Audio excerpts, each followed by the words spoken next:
इसके बाद श्री शब्द आता है। श्री, श्रियौ, श्रियः। श्री शब्द है, सुविभक्ति लाते हैं, श्री सु हुआ।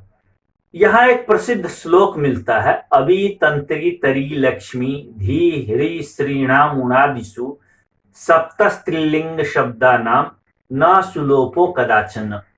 तो स्त्री शब्द भी उसमें है, याद रख लीजिएगा। इतने स्त्रीलिंग शब्द हैं, 7 स्त्रीलिंग शब्द हैं जिसमें सु का लोप नहीं होता है। तो यहां पर सु का लोप नहीं होगा, स्व को ऋत्व विसर्ग होकर के स्त्री रूप बन जाएगा। श्री है, औ है, श्री है, औ है। यहां पर अचिष्णु धातु भ्रुवाम युवोर यंगमौ से यंग आदेश हो जाता है। दीर्घ ईकार को ह्रस्व ईकार लिख लेते हैं इय, और यंग में अकार नकार की संज्ञा होती ही है, औ आकर के मिल गया, रूप बन गया श्रियौ। इसी प्रकार श्रियः भी रूप बनाइएगा, वहां भी अचिष्णु धातु भ्रुवाम युवोर यंगमौ से यंग आदेश कर दीजिएगा। श्रेयस होगा, स्व को ऋत्व विसर्ग करके श्रेयः बना लीजिएगा। तो श्री, श्रियौ, श्रियः ये रूप बना। इसके बाद सूत्र आता है नेयं वंग स्थानावस्त्री।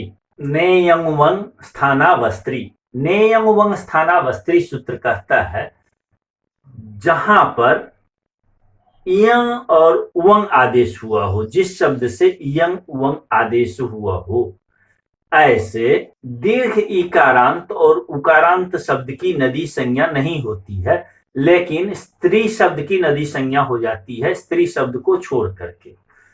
तो यहां पर श्री शब्द है, संबोधन में सुविभक्ति लाते हैं, श्री सु हुआ, संबुद्धि के सु में श्री सु हुआ। अब यहां पर नदी संज्ञा के निषेध के लिए सूत्र आया नेयं वंग स्थानावस्त्री। यहां पर यंग और वंग आदेश हुआ है, अभी आपने बनाया था, श्रियौ, श्रियः रूप बनाया था यंग आदेश करके। तो ऐसे में इसको नदी संज्ञा का निषेध हो गया नेयं वंग स्थानावस्त्री से। निषेध करने का फल ये हुआ, अम्बार्थ नद्योर ह्रस्व सूत्र नदी संज्ञक से परे इकार को ह्रस्व आदेश करता है। संबोधन में अम्बार्थ नद्योर ह्रस्व ह्रस्व करता है, नद्यंत यदि हो तभी करेगा। अब यहां तो नदी संज्ञा होगी नहीं, अम्बार्थ नद्योर ह्रस्व से नदी संज्ञा नहीं होने से ह्रस्व नहीं हुआ, हे श्री रूप बनेगा। जैसे प्रथमा में सु को ऋत्व विसर्ग किया, वैसे संबोधन में भी ऋत्व विसर्ग होकर के श्री बन जाएगा। अब श्री शब्द से टा विभक्ति में देखते हैं। श्री है, टा है, यंग आदेश कर देंगे, श्रीय आ होगा, मिला दीजिएगा, श्रिया बन जाएगा। तो यंग आदेश सामान्यतः होते हुए तृतीया विभक्ति में आप चलाते जाइएगा श्रिया। उसके बाद श्री शब्द से आजादी विभक्ति में ही यंग आदेश होगा, श्रीभ्याम श्रीभी ये रूप बनेगा। अब निद विभक्तियों में रूप देखते हैं, ङे, ङसी, ङस और ङी में। वहां पर क्या होता है, क्योंकि नेयं वंग स्थानावस्त्री यह निषेध किया है, लेकिन एक दूसरा सूत्र है नीति ह्रस्वश्च, यह सूत्र युस्त्र्याख्यो नदी को निषेध किया है, नीति ह्रस्वश्च सूत्र को निषेध नहीं करता है। ऐसी स्थिति में नित प्रत्यय परे होने पर वहां पर यंग आदेश हो जाता है। तो श्री है, ङे विभक्ति लाते हैं, श्री ङे, ङे में ए शेष बचता है, श्री ए हुआ। अब यहां पर इसकी नदी संज्ञा हो गई। नदी संज्ञा करने का फल ये होता है कि वहां पर अननद्याः और आटश्च ये दोनों सूत्र लगते हैं, आ ए दोनों के बीच में वृद्धि होके ऐ हो जाता है, श्री ऐ हुआ। आडागम वृद्धि के बाद श्री ऐ हुआ। अब इसको यंग आदेश हो गया, अचिष्ण धातु भ्रुवाम युवोर यंग मंगो से। तो श्रिय ऐ और इसको मिला दीजिए,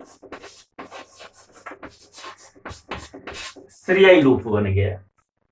चूंकि नीति ह्रस्वश्च यह सूत्र विकल्प से नदी संज्ञा करता है, नदी संज्ञा नहीं होने के कारण अनुनद्या से आडागम और आटश्च से वृद्धि नहीं होनी है, तो केवल यंग आदेश होकर के श्रिय ही होगा। श्रिय ए,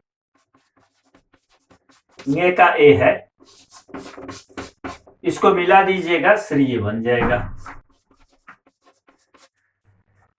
इसी प्रकार श्रियाह और श्रियः, नसी नस में आडागम हो जाएगा तो श्रियाह बन जाएगा, नहीं होगा तो श्रियः बनेगा। इसके बाद सूत्र आता है वामी। वामी सूत्र कहता है आम परे होने पर विकल्प से नदी संज्ञा हो जाए। यंग वंग स्थानो स्त्रियाख्यो यु आमी व नदी संज्ञोस्तः। यंग वंग स्थानी यह है ही, ऐसे दीर्घ इकारांत शब्द को आम परे रहने पर विकल्प से नदी संज्ञा हो जाए। तो जब विकल्प से नदी संज्ञा होगी, चूंकि यहां पर नीति ह्रस्वश्च से प्राप्त नहीं था, इसीलिए वामी अलग से सूत्र आया और कहा आम परे होने पर विकल्प से नदी संज्ञा हो। श्री आम है, यहां पर वामी से विकल्प से नदी संज्ञा हो गई। नदी संज्ञा करने का फल यह हुआ कि ह्रस्व नद्यापो नुट से नद्यंत ये हो गया, इससे नुट का आगम हो जाएगा। नद्यंत से परे नुट का आगम होने स्थित आद्यावयव होगा, श्री नो आम होगा और इस नकार को णकार कर देते हैं, अटकुपांग से रूप बन जाएगा श्रीनाम। तो आपने देखा कि ह्रस्व नद्यापो नुट सूत्र की प्रवृत्ति हो, इसीलिए इसकी विकल्प से नदी संज्ञा की गई आम परे रहने पर। तो नदी संज्ञा के पक्ष में श्रीनाम रूप बना, और जिस बार नदी संज्ञा नहीं करेंगे उस बार नुट नहीं होगा, उस बार यंग आदेश हो जाएगा, उस बार श्रियाम रूप बन जाएगा।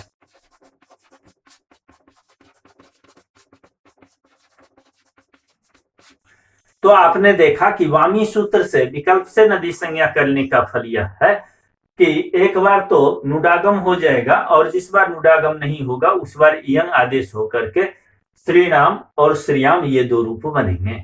सप्तमी एक वचन में नी विभक्ति में श्री, श्री शब्द से नी विभक्ति, नी में ई शेष रहता है, श्री ई, यंग आदेश कर देते हैं, श्रीय ई, श्री बन जाएगा। धेनु शब्द मति शब्द के समान चलेगा। आज बस इतना ही, फिर आगे देखते हैं।